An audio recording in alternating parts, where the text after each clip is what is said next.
So my next little bit of housekeeping is to say thank you to our sponsors, our AV sponsors. Is that you guys in the back there? Yay, you guys are doing a fantastic job. And a list of sponsors that is too long for me to read. People who have actually stepped up to help us have this educational event, so that is fantastic. And now, I'm super excited about this next session because what I've observed about the way our workplaces are structured, and our conferences too, is that they don't really take into account the fact that the people who come to work or come to the conferences are actually human animals, and we have human needs, like this lady's eating a sandwich, and that's, we need that. We need all these things in order to feel well, in order to concentrate well, in order to learn well, and this gets forgotten. So this next session is going to dive into how to make your audience actually feel good and able to absorb what you're telling them, and I don't know what could possibly be more important than that. So it's called Your Next Health Intervention is a Conference. And our speakers are David Stevens, PMED, WITT-AP, and I have no idea what any of those things stand for, but he's an event wellness architect. So he specializes in everything that I just said. And he's founding member of the WITT Standards Advisory Committee at Harvard Medical School Lifestyle Medicine and a wellness coach. And I'm super excited to hear what he has to say. And he'll be in a conversation with Rachel Horgan, founder and host of The Weekly Seattle, which this is also going to be an episode of, from what I understand. So, welcome, David and Rachel, and I can't wait to hear what you guys have to say. Hello, hello. Thank you. I love this crowd in the front. Yes, that's right. I host the Weekly Seattle podcast. It's a roundup of Seattle business news in the area. And every week I interview a different CEO and we talk about kind of business strategy and making it less confusing. So when I was talking to David, this just made perfect sense to talk about how business interacts with events and especially event design. So before we start this session, this whole thing is about wellness and structuring your agenda, and we know we all just had lunch, so we're going to put into practice some of the things we're going to talk about later today. So David, what should we do? All right, I figure we could start with some of you who know me, you'll probably recognize this. There's the gentleman who started a company called Splash. Do you remember that? No. It was an event tech company called Splash that they sold to Cvent for some undisclosed. As companies do. 7, 8, almost 9 budget number. Anyways, this gentleman, Ben Hidman, I used to call it the Ben, but he used to do this exercise with people to, he did it a lot during the pandemic between Zooms when we were like Zoom after Zoom after Zoom, to really break things up, get your body, mind, heart connection going. So I figure it's after lunch. We're experiencing what's called the postprandial dip. Postprandial dip. That's okay. That's the clinical term for what happens mid-afternoon after a meal. And so what we're going to do is we're going to do a little physical activity here. Just get the blood flowing a little bit, wake us up. So we're all going to stand up. Okay. Slide that back. All right. And then this is tricky with handheld mic because I got to change mics. But give yourself enough room. Okay, cool. So everybody knows a hokey pokey, right? Yep. You ever done the hokey pokey? Oh, yeah. Okay. It's going to feel a little bit like that. What we're going to do is you're going to pick an arm, and then you're going to shake and count for 5, but you got to count out loud. Okay. And then you're going to do the other arm. Okay. Count out loud for 5. Then you're going to do one leg.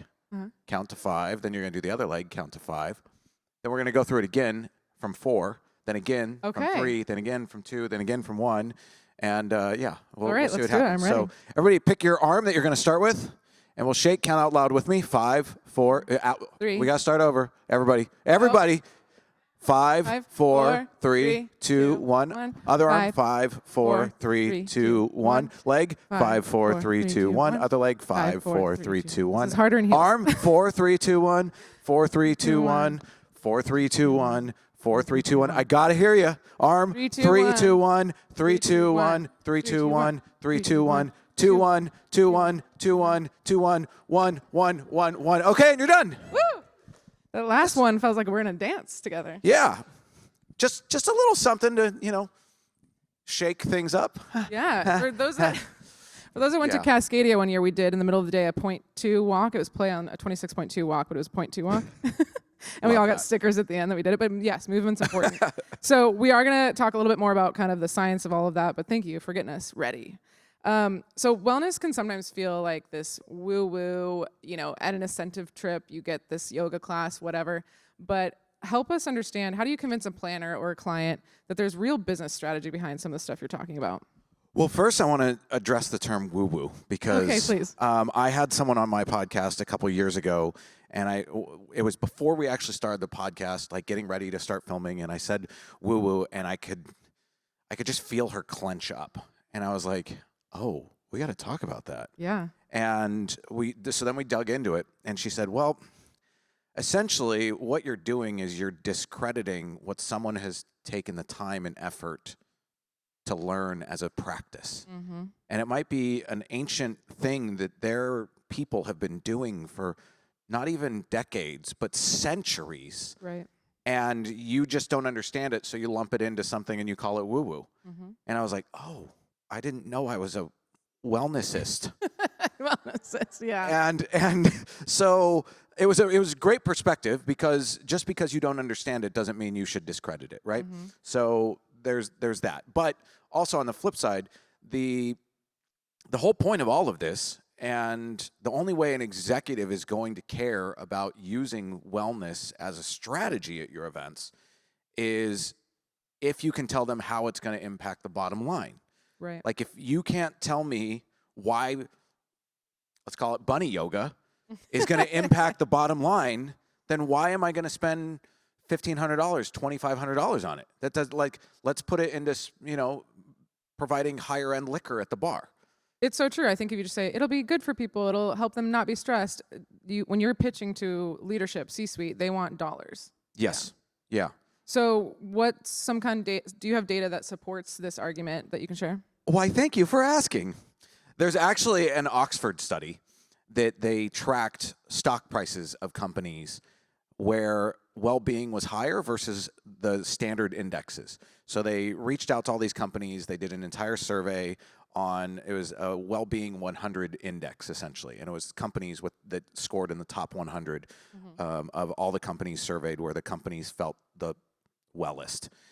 Their stocks outperformed every other index, Wow. S&P 500, Dow Jones, etc., which, if we really pause and think about it, shouldn't be anything mind-blowing, because look at athletes. To perform their best, they sleep, Mm-hmm.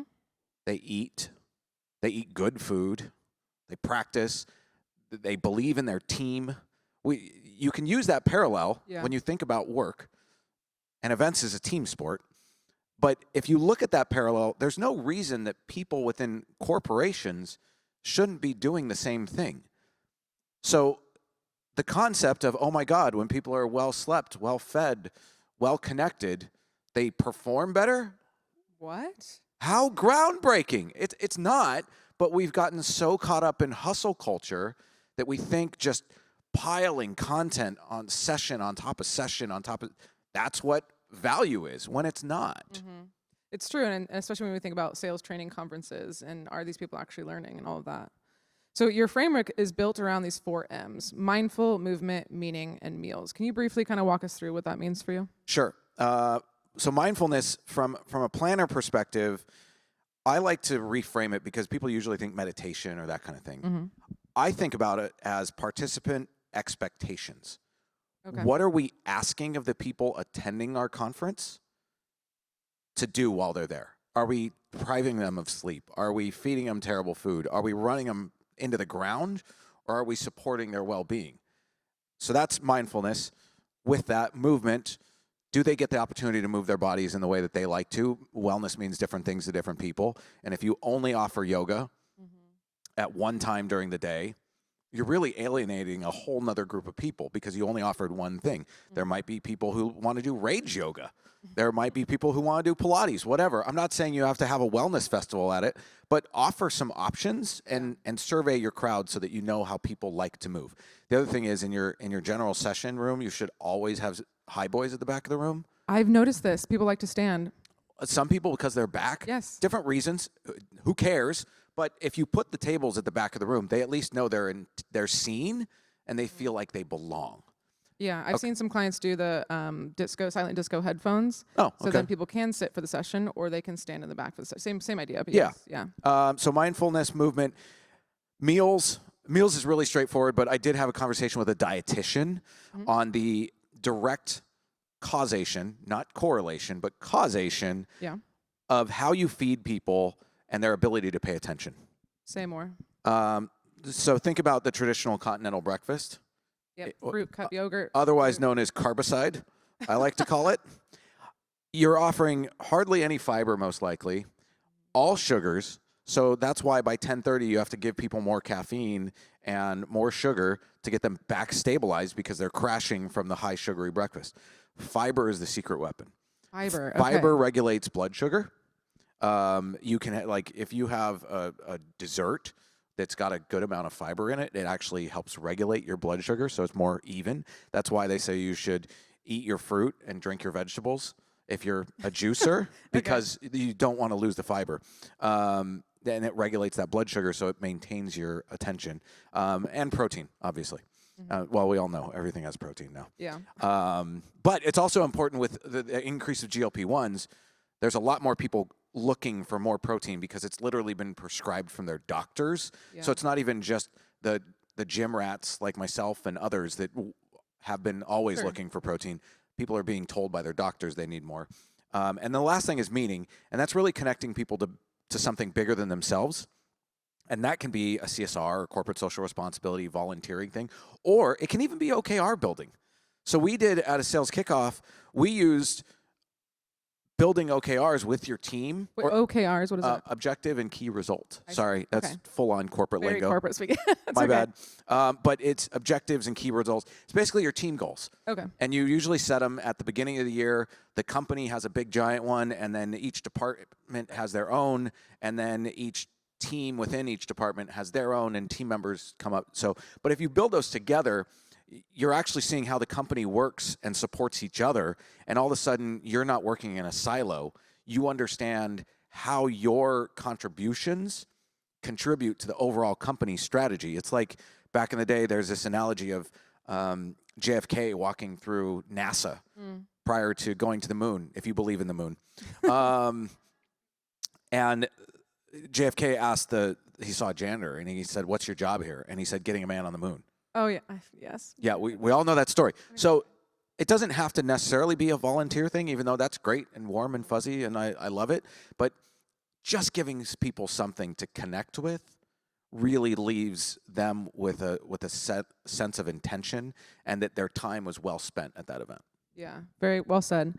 I want to shift a little bit into venue/inclusion. So you talk a lot about light and temperature and air and noise and movement, like you said, in meetings. What's an example of one that planners forget? Or do you have a specific story of something that you advise clients when you're thinking about the venue and things like that? I mean, the thing that usually gets forgotten is sleep.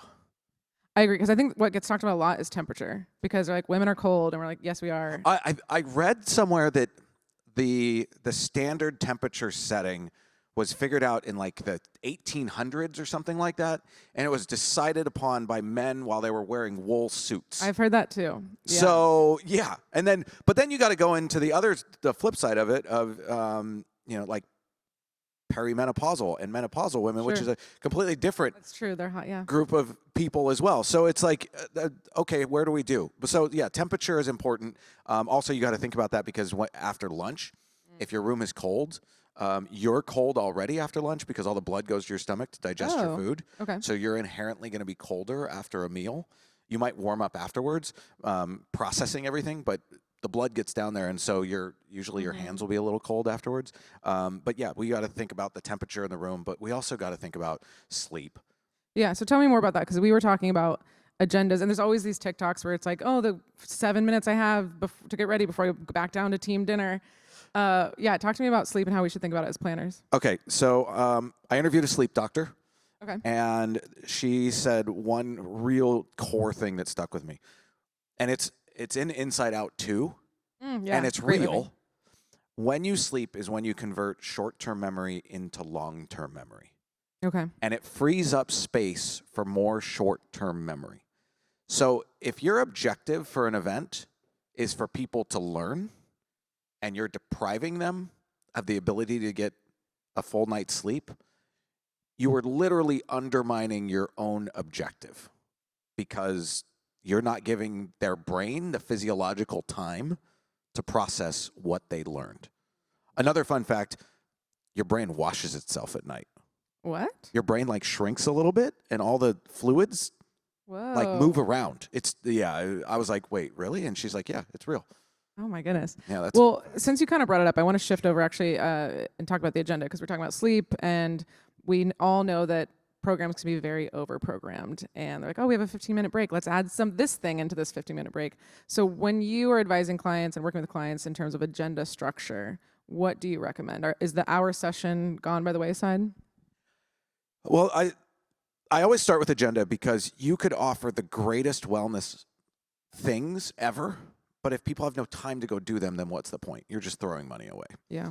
I sat down with a woman who's a PhD, an MD, and a professor. And she talked about how taking your keynotes from 60 minutes to 40 minutes and adding a 20-minute peer debriefing will actually make all of the information that much more stickier. That's a lot of good English I just used there. Grammar police, don't come at me. But the idea being is we're sitting here having a conversation, right? And this person is taking notes. That person isn't. I said something earlier and someone else over there went, oh, you're going to take away different things. Sure. And when you sit down and have a conversation with one of your peers and you just facilitate a simple question, hey, what was your favorite part of that session? Or what's one thing you took away from that? They're probably going to have something completely different than you. Yeah. And they're going to word it completely differently than me or you. So it's going to get processed in a different way on top of that. Now, in addition to that, if you want to get into the physiological science behind it, there's this thing called the forgetting curve. The forgetting curve, okay. Yes. And essentially, if you don't re-engage in content or with that content within 48 hours, you're likely to forget at least 80% of it. Well, okay, one more time. If you don't engage with that content within 48 hours, you're going to forget 80% of it. At least 80% At least. of it. Wow. If you don't re-engage with content within 48 hours of hearing it, you're going to forget at least 80% of it. So you had the story about reframing what journaling means, because there was a session about journaling, and this kind of goes back to your point about remembering things. Can you share that story and how you pitched it? Yeah, so we did a thing last year at IMEX called Circadian Cove, and we offered a forgetting curve journaling class. Okay.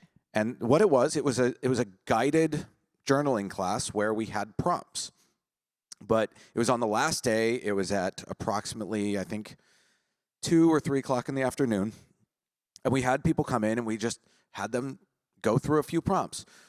Who was the best meeting you had with? Who are you most excited to follow up with? What session was your favorite? What did you learn? Just kind of went through 5-10 questions. Wasn't super extensive or anything. But there was 3 things that were going to happen with that. One of them is made up, and hopefully at some point I'll have some funding and I can do a scientific study.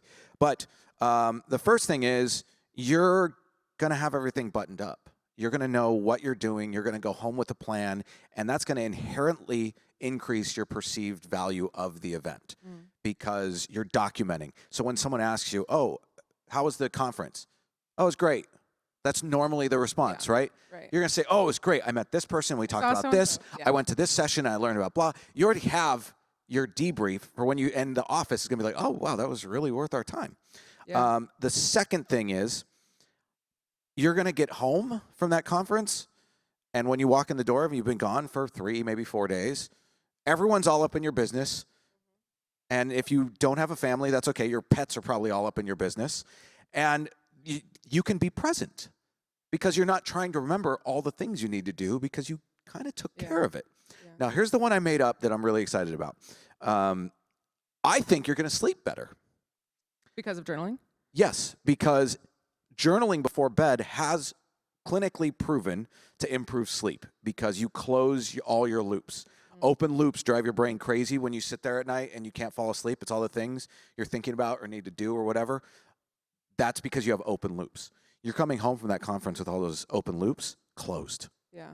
So in theory, you should sleep better, let alone you're just home and you're in your own bed on top of everything else. But you go home, you can be present with your family, and you get a great night's sleep. When you wake up the morning after that travel day, after that conference, you're not going to be like, oh, God, I need another day off. Right. You're going to feel amazing. And that's what we're all trying to do in this business. Yeah. Well, and I liked, because a lot of our jobs as planners is pitching to clients or our C-suite. And I think you had talked about not using the word journaling, and you said it was a forgetting curve class. Curve. Yeah, class. Yeah. So yeah, you can use the clinical Yeah. study term. It sounds way cooler to, especially to people like, I don't need a journal. Yeah. So, But I think in our, like, a lot of the facts that you've been given is helpful in our conversations of, you know, there's data behind a lot of this. yes. So do you have an opinion on break times? I don't know if you do or not, because we talked about session times being 40 minutes and 20 minutes discussion. Is there a standard for breaks? I feel like breaks should be at least 30 minutes. Okay. Especially depending on if you're doing food and or snacks and bathrooms. It gives people, if you're doing a 40-20 Mm-hmm. and then 10 minutes in between, that probably can work because people are going to, Yeah. if they're not into it, which not everyone will be, and that's fine, they can go and do whatever. But yeah, I like to keep breaks at least 30 minutes. Okay. Perfect. This is some really good information. I'm working with a client right now with an agenda for their conference, so I'm going to take all of this to our meeting. Just let me know where to send the invoice. I know, seriously. Okay, so another piece of this is kind of inclusion and belonging we talked about. So do you have another example of how to be kind of culturally aware and simple things that planners can change so participants can feel like they belong? Yeah, I think one of the things I mentioned earlier is wellness means different things to different people. And when you offer only one option of wellness activation, you're essentially saying the way everyone else wants to experience wellness doesn't matter. If you only offer a run and yoga, what about the person that wants to lift weights? What about the person who has limited mobility? What about, there's you start to, it's the same thing with alcohol, right? Like Yeah, if so it's a bar that only has alcohol, then the people who don't drink alcohol don't get anything. If it's a completely dry bar, then the people who want to drink don't have anything. It's just as exclusionary. So what this really is about is, as actually someone in the audience called it a while back, JT, she said it's about agency. And I was like, yeah, it's about empowering people to experience the conference on their terms and not ours. And that goes back to mindfulness and being mindful of what we're asking of these people. And if we're building out exclusionary practices or if we're building out inclusionary ones, from the bar to the way the room is set to the space between the chairs to the closed captioning, all those things. Yeah. So it just because, especially when it's you're claiming health and well-being is important to you, and then you alienate a bunch of people, Right. like Planet Fitness does, right? Like they make fun of people who are in ridiculously good shape, who have worked their ass off, by the way. Yeah. Yeah. But they're then mocking the other side, Right. and they call themselves a no judgment zone. But their brand is built off judgment. That's a very good point. Yes.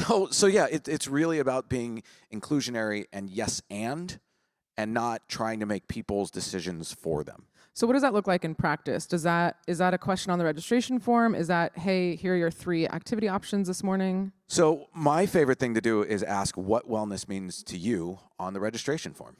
And Open-ended kind of thing? I usually create a big, long list of stuff and then use an open-ended question as well, because you might end up with something that you didn't even know was out there. We had someone who we were doing an event for, and it turned out the executive was really into this weird, it was like a combo of like Zumba and spin class. Fun. Okay. I don't know. But it turned out the whole entire group was into it. Oh. But there's no instructors in the U.S. Oh. So What'd you do? you fly the instructor in. That's right. Unrealistic hospitality, right? Yeah.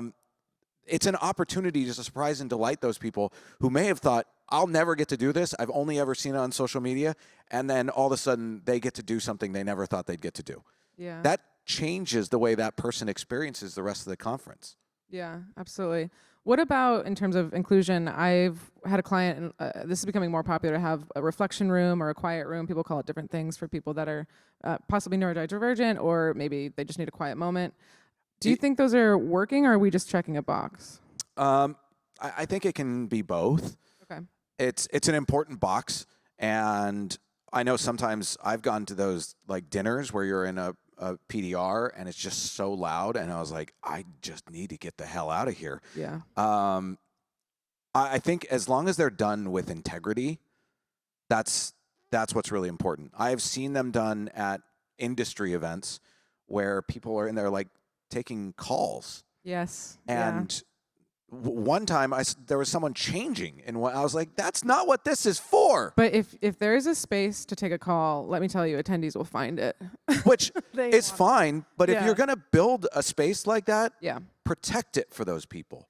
I agree. I mean, I think signage, staffing, and then also making sure it's not just a room, kind of having nice lighting and maybe comfortable seating. Like you said, making sure you're intentional about building those kinds of things. That will always win on any of these principles, is ensuring there's intention behind it, because people feel that. They know when something's done intentionally and when something's an afterthought. Yeah. My one quick example is I did an event. We had a lot of high boys, and we had Adirondack chairs and lounge furniture, but all of our stuff was high. And we did like some food, so people were eating at the high tops or sitting in the Adirondack. Didn't occur to me that if somebody was in a wheelchair, there was no low table for them to wheel up to. So, I think we can think that we're being, we've got seating and mixed seating and all that. Is there anything else like along those lines of something that's easy to forget about that we need to make sure we're including? I think an easy win, I'll talk to food. Okay. Food's an easy one with deconstructing things and just pulling the sauce off of it and having it on the side, or taking the salad and have it make your own salad. The little things like that are really simple tweaks. The other thing you can do is also change the order of the way the buffet is laid out, because inevitably all the carby starches are at the front because they know people are going to fill their plates with that. If you put your veggies at the front, or whatever, the fruits or that kind of thing, then go to your protein, then put the rest at the end, that will help ensure the blood sugar gets regulated. Wow, I didn't think about that. And it's simple to do. I think the other thing is, don't get rid of dessert. Really? I have a sweet tooth. Okay. And I will eat a bland salad on the front end so I can have a cookie, as opposed to having, but some people are savory people, right? Sure. And so they're going to have the pasta salad and they're going to have whole fruit at the end. So you don't have to say no or try to change people's behavior. You just have to meet them where they are. Yeah, that's a really good example. Thank you.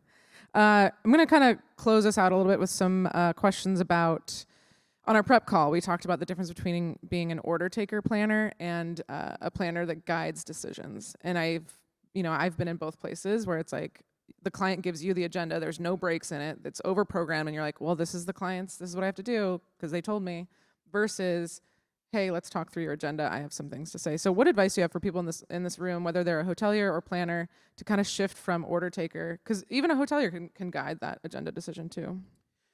I think you have to have the ability to read the client, first of all, and understand, is there an opportunity? And you can even just ask them a question of, hey, are you open to feedback on your agenda? Also understand your client's mindset, and or if the client is a planner or a professional. And I use that term incendiarily as possible. Okay.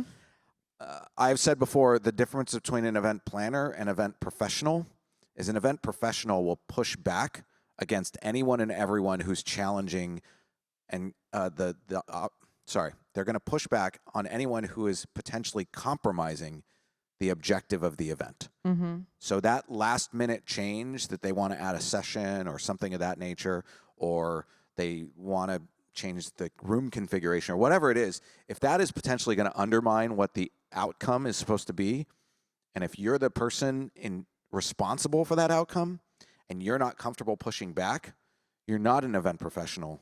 Mm-hmm. You're a planner. Mm-hmm. Because the planner is the person who gets hired to do what the other person says. Yeah. An event professional is there to guide the stakeholders on how to accomplish their objective.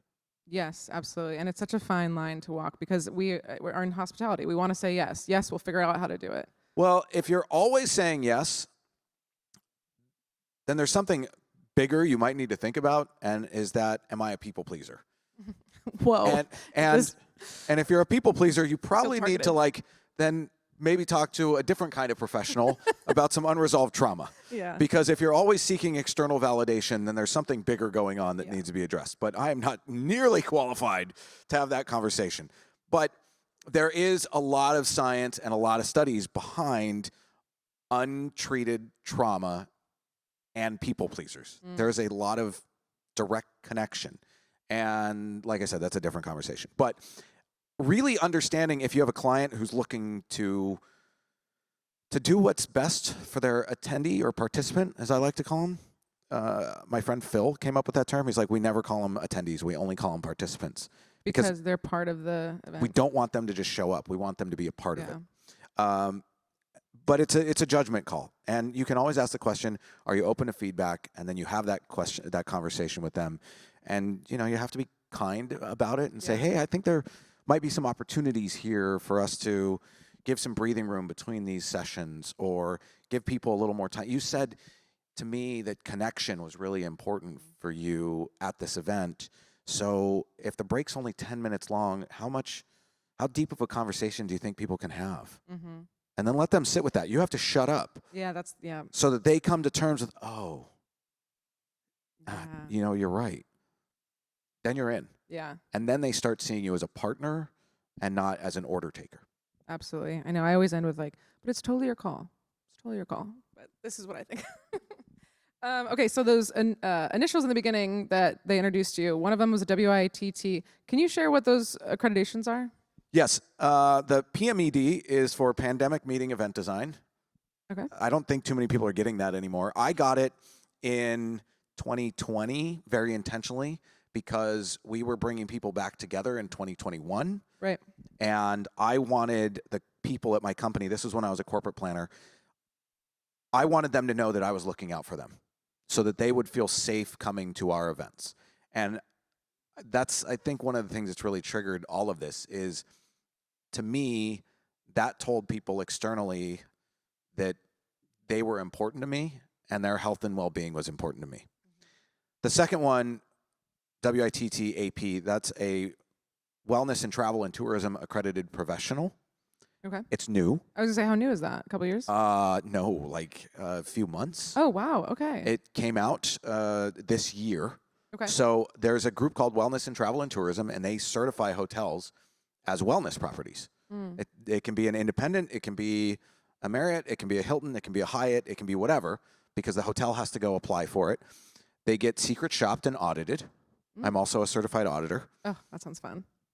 And then they get this accreditation because there's so much shenanigans in the wellness space, or wellness washing as we like to call it, that this organization came up with a standard of care. And the WITT accredited professional just means that I understand what those standards are. I know how they can be applied. I know how they should be executed.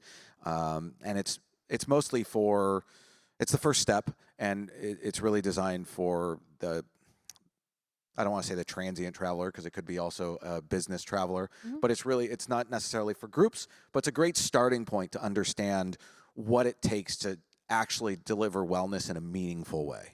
Where do you see this going in this industry? Do you see this accreditation being almost required?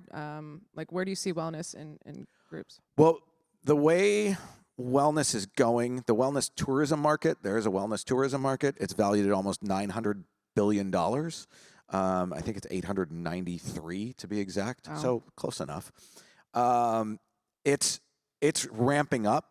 There was another study that came out that out of every category, the only category that people weren't willing to compromise their spends on as things got more expensive, health and wellness.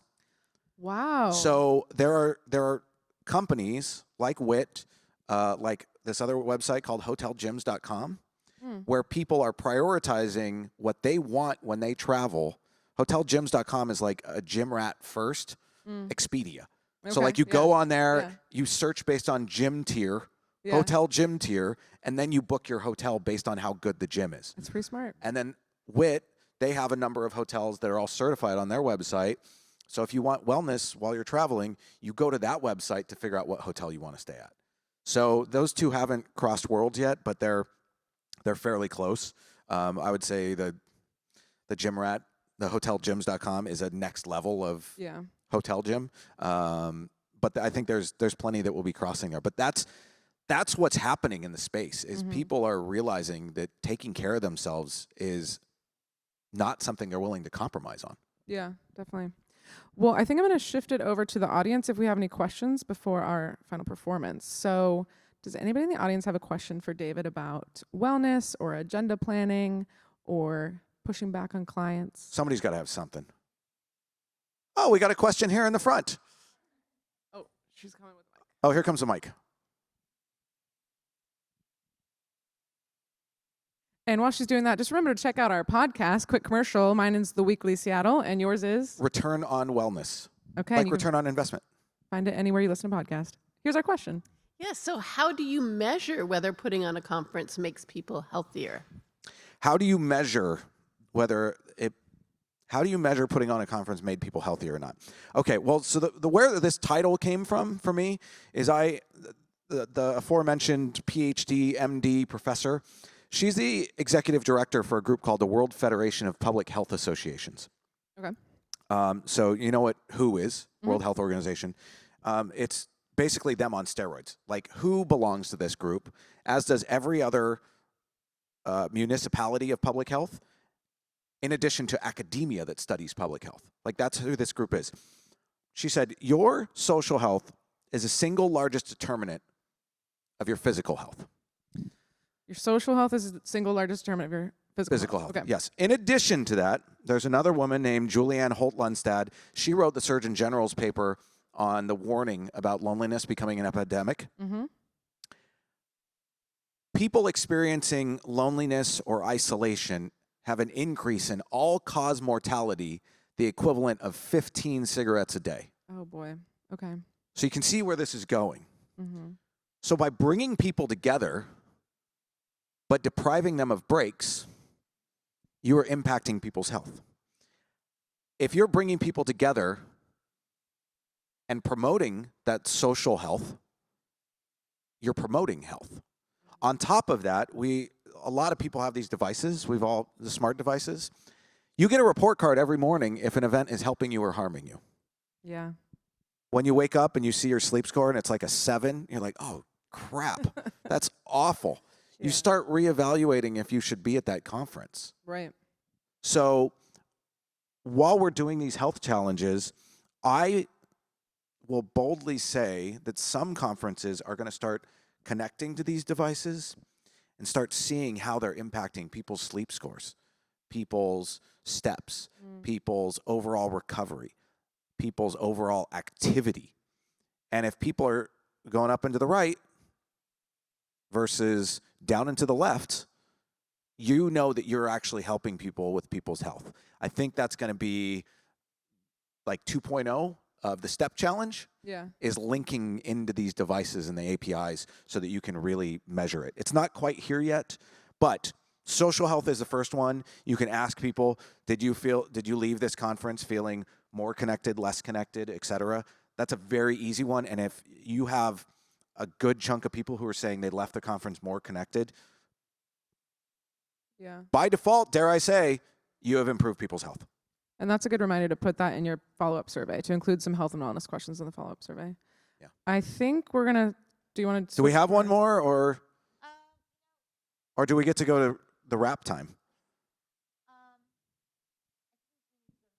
Okay. Okay. No worries. This is fascinating. But yeah.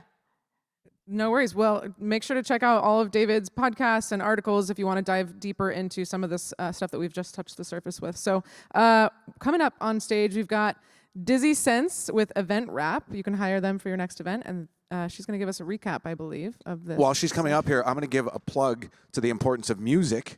I just did a session, a couple of them, at Smart Meetings where we talked about how important music is, and music can essentially be medicine, so much so that the Mayo Clinic pipes in music to their ICU ward, and it brought down the average patient cost by over $2,100. Wow. Okay. Another little tidbit. Okay. No that's good. pressure.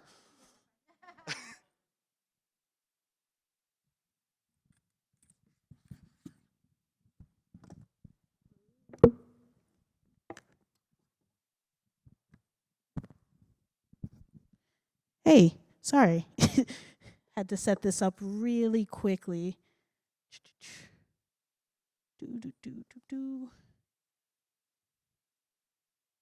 Okay, hi, my name is Dizzy Sense. I am a member of Event Rap with Baba Brinkman in the back.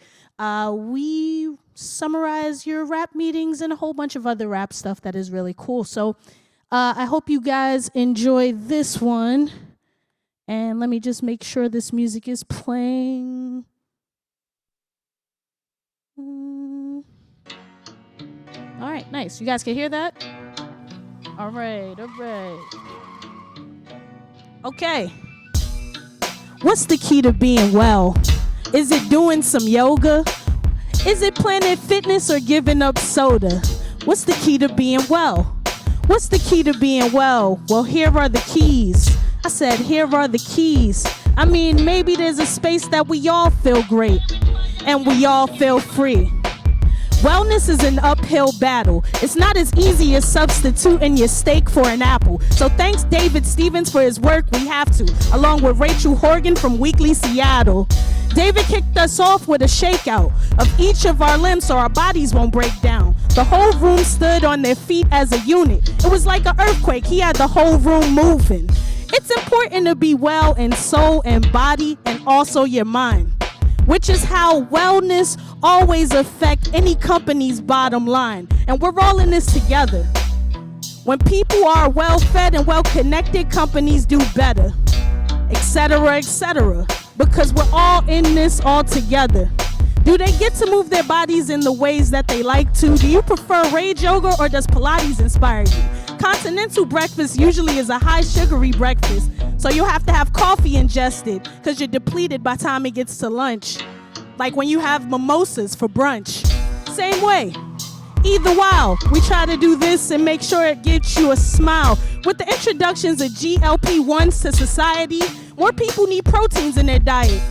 Giving people something to connect with and better food to consume makes more sense than, well, if you believe in the moon. Sleep is important because you convert short-term memories into memories that become long-term. So mentally, you are your brain's first line of help, and giving it rest gives time for your brain to wash itself. This next theory might hit a nerve. If you don't re-engage with memory you've retained for sure, within 48 hours it might seem like a blur, and that, ladies and gentlemen, is called the forgetting curve. For insomnias in the room like me, here's some news that might brighten your week. According to David, here's the key. Journaling before bed has clinically proven to increase sleep. Wellness means different things to different people. So empowering what people might need is key to helping people break out of their shell, bring overall smiles, and everyone will feel well. Making people feel well doesn't take much. We need more yes ands and less no buts. Giving people room for ease and room to breathe, and body and Planet Fitness, let's all be judgment free. What's the key to being well? Is it doing some yoga or is it giving up soda? Is it Planet Fitness? Man, please. Well, here are the keys. What's the key to being well? What's the key to being well? I said here are the keys. Being well just means we have a space where all of us feel great and feel free. My name is Dizzy Sense. And if you like that rap, and you recorded some of that rap, please come and talk to me and show me the video because it'll look cool. And if you need any wrap-ups for any sessions for the day, please reach out to myself or my comrade Baba in the back. Thank you. Wow, wasn't that great? I can't tell you how excited I was when I saw Event Rap walk in here because I've seen their work before and it is always so much fun. Thank you so much, Lizzie. Thank you so much, David and Rachel. I wish we had a whole other hour to talk about this stuff because it is so important.